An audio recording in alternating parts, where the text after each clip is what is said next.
Welcome to the Banker Lamp. Please enjoy the video.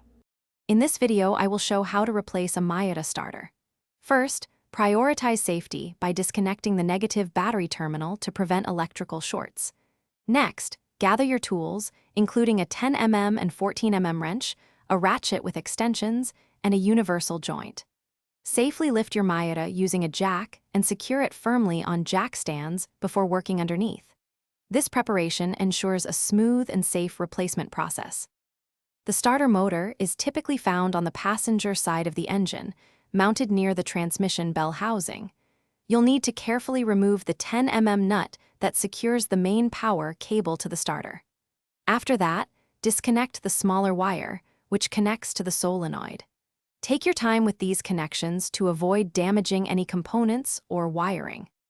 With the wires disconnected, proceed to unbolt the two 14 mm mounting bolts that secure the starter to the engine block.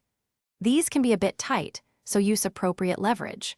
Once unbolted, carefully extract the old starter from its confined space.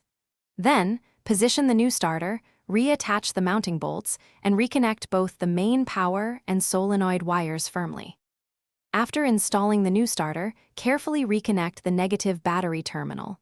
Double-check all your connections to ensure they are tight and secure. Now, it's time to test your work by attempting to crank the engine. If it starts, congratulations. Remember to check the description for a link to some fantastic darn tough socks and other great deals. Enjoy your smoothly starting Miata. Thanks for watching. If this was helpful, leave a like and consider subscribing. See you next time.